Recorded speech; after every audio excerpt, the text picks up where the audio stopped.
خیر مقدم ہے، آپ دیکھ رہے ہیں پروگرام صبح معرفت، اور آج بات کر رہے ہیں ہم داتا صاحب رحمۃ اللہ تعالیٰ علیہ کی تعلیمات پر بھی بات کریں سفر کے اندر، کیونکہ آپ کا جو ہے عرس پاک بھی ہے، وہ تمام صوفیہ جن کا عرس جو ہے اس ماہ مبارک میں منایا جاتا ہے، کیونکہ ہم نے پچھلے پروگرام میں ذکر کیا تھا تو ہم پرستی پہ اور اس مہینے کو ڈسکس کر رہے تھے۔ بڑا اہم مہینہ ہے، بہت مبارک مہینہ ہے، اور اس مہینے میں جس طرح صفدر عبداللہ ثاقب صاحب بتا رہے تھے کہ اس مہینے میں حضرت خواجہ شاہ سلیمان توسوی رحمۃ اللہ علیہ پیر پٹھان جو ہیں آپ کا بھی عرس پاک ہے۔ تو ہم بات کر رہے تھے بریک سے پہلے، کشف المحجوب کی بات کی جا رہی تھی، اور کشف المحجوب کے حوالے سے آپ داتا صاحب کی تعلیمات کا ذکر ہو رہا تھا۔ عبداللہ بھائی، جس طرح آپ واقعہ بیان کر رہے تھے کہ داتا صاحب نے فرمایا جب مسائل مشکلیں آتی اور گھیر لیتی تو آپ اہل اللہ کے مزارات پر جا کے نوافل ادا کرتے ہوئے کہ تو وہیں سے کنٹینیو کیجیے گا۔ جی اچھا، اس میں پھر مزے کی بات دیکھیں، ایک اور مسئلہ بھی حل کیا حضرت داتا صاحب نے کشف المحجوب شریف میں۔ کشف المحجوب شریف جو ہے نا، بڑی حکمت بھری کتاب ہے۔ میں سمجھتا ہوں کہ ہر مسلمان کو ایک دفعہ زندگی میں کم از کم اس کا مطالعہ ضرور کرنا چاہیے۔ حضرت داتا گنج رحمۃ اللہ علیہ فرماتے ہیں ایک دفعہ زندگی میں ایسا مسئلہ بھی آ گیا کہ جو مزارات پہ حاضری اور نوافل کی ادائیگی اور اس کے باوجود حل نہ ہو، سٹک ہوگی چیز۔ فرماتے ہیں پھر میں سفر پہ نکلا۔ ٹھیک ہے۔ سفر میں فرماتے ہیں ایک سرا میں، یعنی ایک مہمان خانہ میں جا کر رکا، اور وہاں بالائی منزل پہ کچھ صوفیاء تھے، جو آپ کے لیٹسٹ ورژن تھا صوفیوں کا۔ وہ جو لیٹسٹ ورژن تھا صوفیوں کا، جو اپنے آپ کو بڑے اعلیٰ سمجھتے تھے، بڑے سپیریئر سمجھتے تھے، کیونکہ لباس شاہانہ تھے، پروٹوکول شاہانہ تھے، لیونگ سٹینڈرڈ اور طرح کا تھا۔ انہوں نے جب دیکھا کہ ایک صحیح اصل صوفی آ گیا ہے، جس کا لباس بھی ٹاٹ کا ہے، جس کا انداز بھی سادہ ہے، اور جو ہے بھی سنت مطہرہ کے سانچے میں ڈھلا ہوا، انہوں نے آپ کو اپنے سے کم تر جانا۔ صحیح۔ حضرت داتا صاحب رحمۃ اللہ علیہ فرماتے ہیں انہوں نے مجھے نچلی منزل پہ ٹھہرایا، خود بالائی منزل پہ۔ فرمایا جب کھانے کا ٹائم ہوا تو اوپر سے خوشبوئیں آ رہی ہیں، مرغن غذائیں، اچھا، بڑا جناب وی آئی پی دسترخوان، اور میرے لیے جو کھانا آیا اولی لگی ہوئی روٹی۔ فرماتے ہیں میں نے صبر شکر کر کے وہ بھی کھا لیا۔ انتہا یہ ہوئی، فرماتے ہیں کہ انہوں نے خربوزے کھا کے، پھل کھا کے چھلکے نیچے میرے اوپر پھینکنے شروع کر دیے، میری تحقیر کرنے کی نیت سے۔ صحیح کہ بڑا صوفی بنا پھرتا ہے، صوفی تو ہم ہیں۔ فرماتے ہیں میں نے اس پر بھی صبر کیا۔ اگلا جملہ فرماتے ہیں کہ جیسے جیسے وہ میری توہین کر رہے تھے، مجھ پہ چھلکے پھینک رہے تھے، وہ جو مسئلہ پھنسا ہوا تھا، اللہ صبر کی برکت سے میرے دماغ کی کھڑکیاں کھولتا چلا جا رہا تھا، اور میرا مسئلہ حل ہوتا چلا۔ واہ واہ واہ واہ۔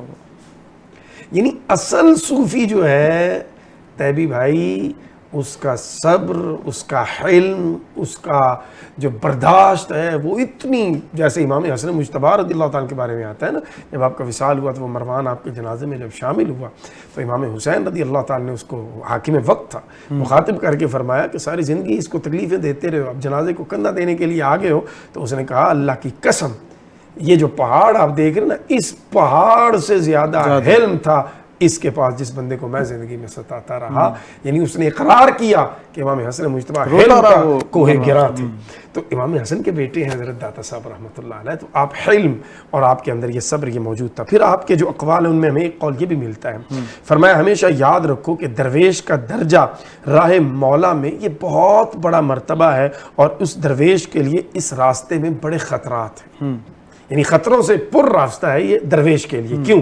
اللہ کے ہاں اس سے بڑا مرتبہ کوئی نہیں کہ اللہ کی بارگاہ کو کوئی درویش۔ اچھا، ایک طرف تو تعلیمات جو ہے نا داتا صاحب نظر آتی ہیں ہمیں، تو لیکن دوسری طرف جو آج کا جو ماڈرن انداز ہے، ہم دیکھتے ہیں جو سو کالڈ صوفی ہیں، وہاں پہ تو پروٹوکول ہٹو بچو والا پروگرام چلا ہوا ہے، اور وہ آپ بات کرتے ہیں صبر کی، تو وہاں پہ تو مریدین کا صبر ہے، یقین کریں مجھے شیخ میں نظر نہیں آتا، مجھے میں نظر آتا ہے۔ صبر کیا ہے کہ حضرت کی زیارت ہو جائے، حضرت تو ہاتھ لگانا کسی کو جو وہ پسند نہیں کرتا، کوئی ان کو ہاتھ میں لگا لے۔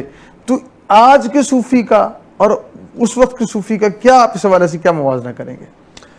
بات تو سچ ہے مگر ہے رسوائی۔ ایک قول سے جوڑتا ہوں اس چیز کو، جی، داتا صاحب کے ایک فرمان سے جوڑتا ہوں۔ آپ فرماتے ہیں صوفی کو چاہیے اپنے آپ کو اپنے محبوب سے وابستہ رکھے۔ واہ واہ واہ واہ واہ، محبوب سے وابستہ رکھے، کیا صوفی، واہ۔ اچھا، جب آپ اپنے آپ محبوب سے وابستہ رکھیں گے، کیوں؟ فرمایا دنیا جو ہے یہ غدار و بے وفا، اور اس کے اسباب جو ہے ان سے تو آزاد ہو جا، اور دنیا جو ہے یہ سرائے فجار و فساق ہے۔ اللہ اللہ اللہ، یعنی یہ ایک مہمان خانہ ہے جس میں فسق و فجور پھیلا ہوا ہے، اس سے بچنا ہے، محبوب سے جڑ جا۔ واہ واہ واہ واہ۔ بلکہ اس کو اور سادہ کریں طیبی بھائی، اگر باقی رہنا چاہتا ہے تو اس سے جڑ جا جو باقی ہے.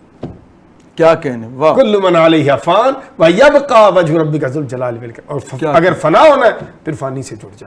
حضرت داتا صاحب رحمۃ اللہ تعالی علیہ کی تعلیمات کی روشنی میں اگر آج کے ہم ماڈرن مشائخ کو دیکھیں, میں نے کچھ دن پہلے ایک سیمینار تھا, وہاں پہ میں نے ایک بات کی.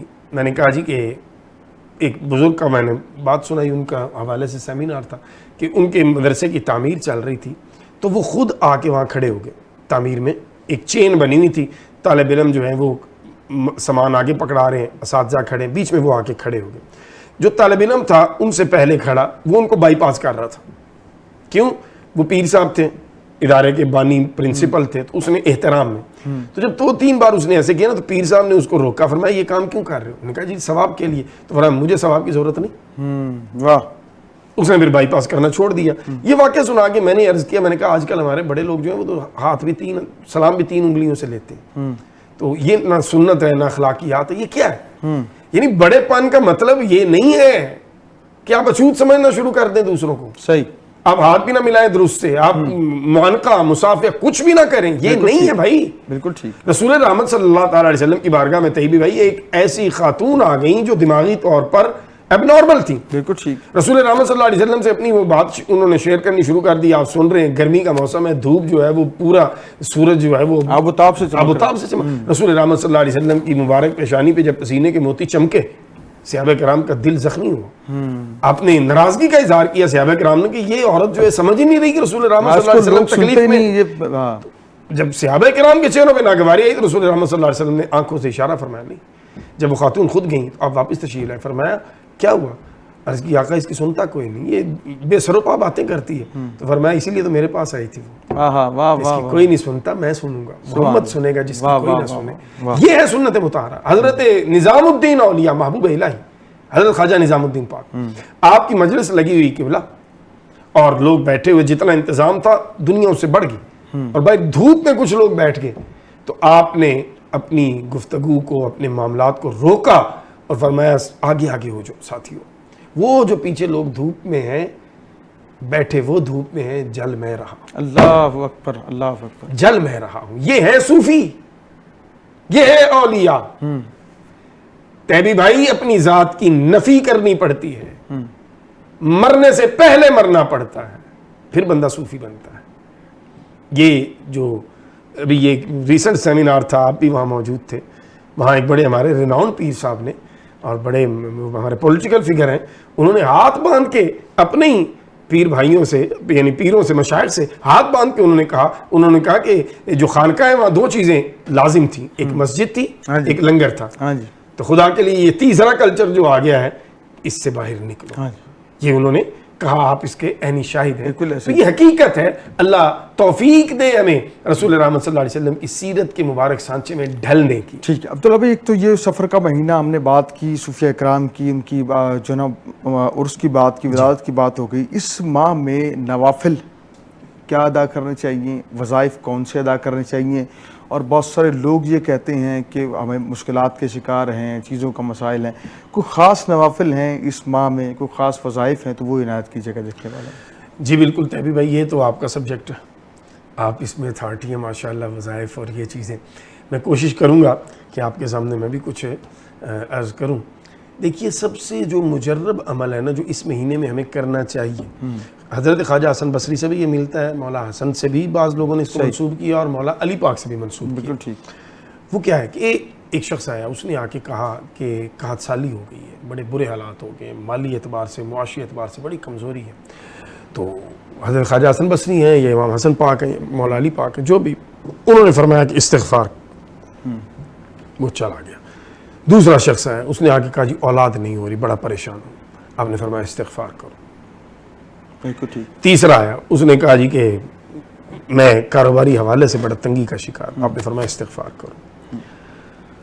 مجلس والے جو بیٹھے تھے حیران ہوئے, انہوں نے کہا جی مختلف لوگ مسائل لے کے آئے, حل ایک آپ نے بتایا.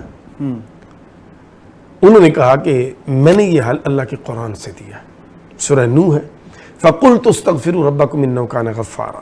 حضرت نوح علیہ السلام نے اپنی قوم سے کہا اپنے رب سے استغفار کرو, بے شک وہ بڑا بخشنے والا مہربان ہے. یرسل السماء علیکم مدرارا، وہ تم پر بارش برسانے والی ہوائیں بھیجے، وَيُمْدِدْكُمْ بِأَمْوَالٍ وَبَنِينَ، وہ تمہارے مال اور تمہاری اولاد کے ذریعے تمہاری مدد فرمائے، وَيَجْعَلْ لَكُمْ جَنَّاتٍ وَيَجْعَلْ لَكُمْ أَنْهَارًا، تمہارے لیے باغات اگائے گا، ان کے نیچے نہریں جاری فرمائے گا۔ یعنی ہر مسئلے کا حل استغفار، سبحان اللہ، ہر پریشانی سے بچاؤ استغفار۔ ایک استغفار کی کثرت کریں، دوسرا اس کے ساتھ آپ لا حول ولا قوت الا باللہ العلی العظیم، یہ آپ کی بہت سی بیماریوں تکلیفوں کو دور کرتا ہے، اور سب سے ادنا بیماری تکلیف جو دور کرتا ہے وہ آپ کے دکھ ہوتے ہیں۔ لہٰذا لا حول ولا قوت الا باللہ العلی العظیم اور استغفار کی کثرت کیجئے۔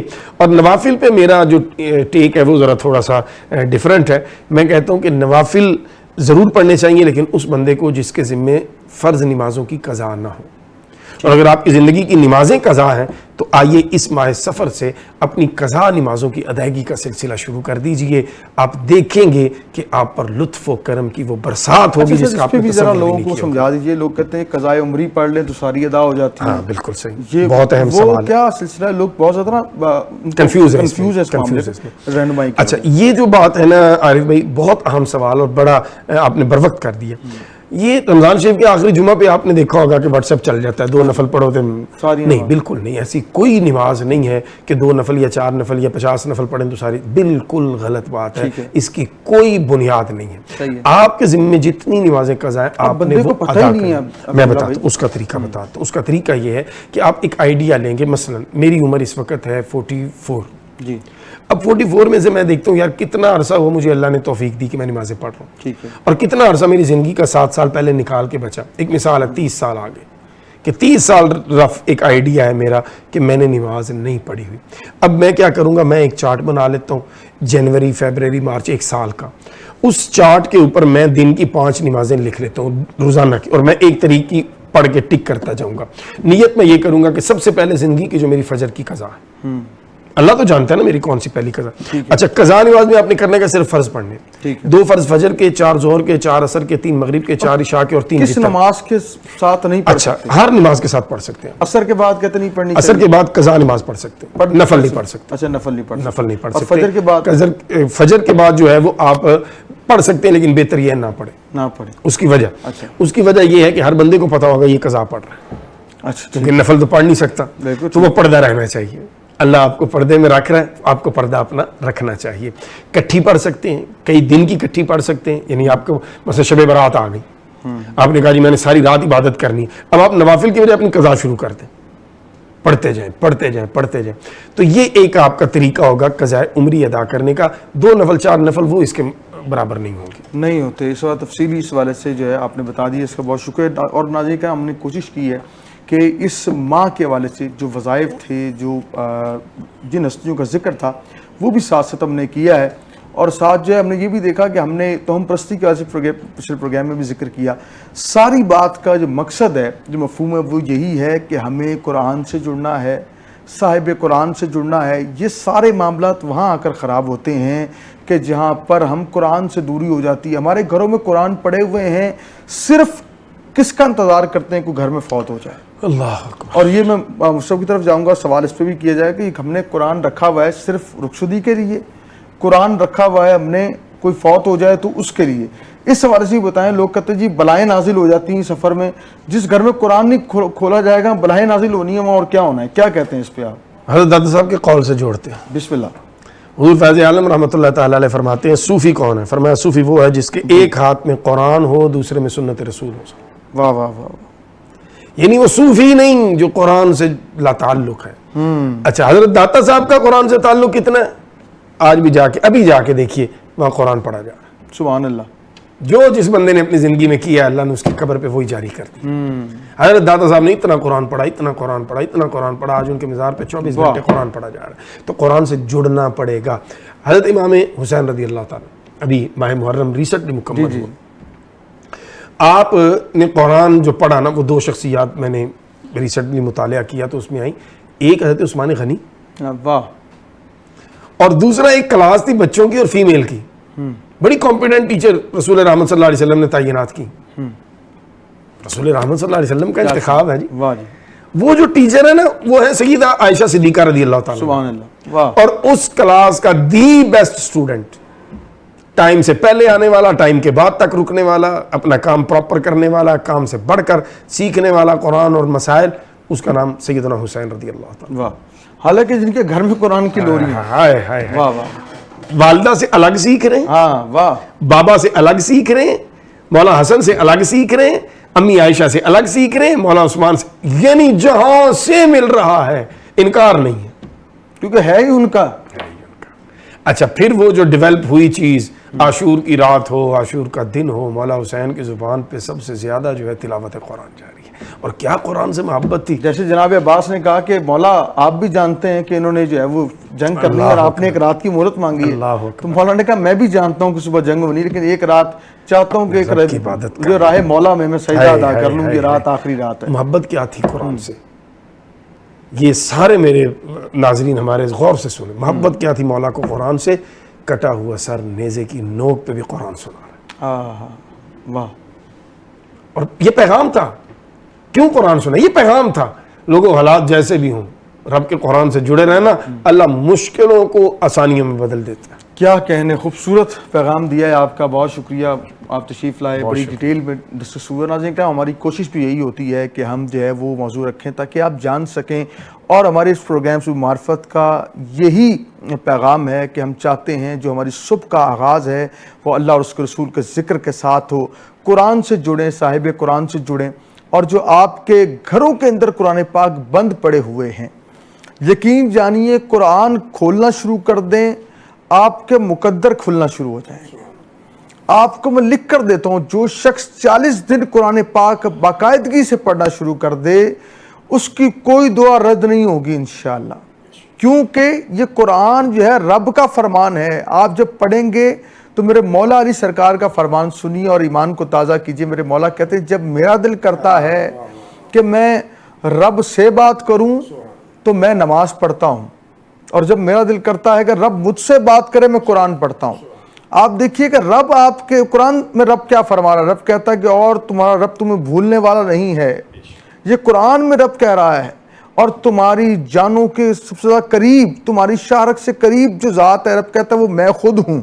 تو قرآن تو محبت والا ہے. الحمد سے لے کے والناس تک حضور کا نعتیہ دیوان جو ہے وہ قرآن ہے. تو آپ قرآن مجید کھولیے، قرآن پڑھیے، جس طرح سب نے کہا قضائے عمری کا اہتمام کیجئے، اور ساتھ ہی ساتھ اگر 2 نفل آپ تہجد کے ادا کر لیں تو یہ وہ لاڈلی نماز ہے کہ آپ دنیا دار سے مانگتے ہیں نا، آپ کو ڈھنگ ہے کسی سے پیسے مانگنے جا رہے ہیں تو اس کی تعریف و توصیف کریں گے، اس کے گھر والوں کی تعریف کریں گے، یا خوش ہو کر کچھ دے دے. ارے اس کی تعریف کیوں نہیں کرتے جو ہے ہی خوبصورت، اور جس کا محبوب بھی اتنا پیارا، اس کے محبوب کے جب چہرے کی تعریف کریں گے، خدا کی قسم دنیا آپ کی تعریف کرے گی. دنیا میں اللہ آپ کو عزت دے گی. تو ہماری کوشش ہوتی پروگرام کے اندر ہم تمام وہ موضوعات رکھیں کہ جو آپ کی معاشرتی زندگی بھی بہتر ہو سکے، آپ کی دنیا بھی شیپ اپ ہو جائے، آخرت بھی شیپ اپ ہو جائے. اور اللہ تعالیٰ سے دعا ہے اللہ کریم ہمارے قلوب و اذان کو معطر بھی کرے، اور ہم خاص طور پر والدین سے پیار کیجئے، اور جو لوگ آپ سے ناراض ہیں، وہ بھائی ہے، اپنے بیگانے، ان سے پیار کیجئے، ان سے صلح کیجئے. اس کی برکت سے بھی بہت سارے مسئلے آپ کے حل ہوں گے انشاءاللہ. اگلے پروگرام میں ملاقات ہوگی. یار زندہ، صحبت باقی. اللہ نے کے بعد.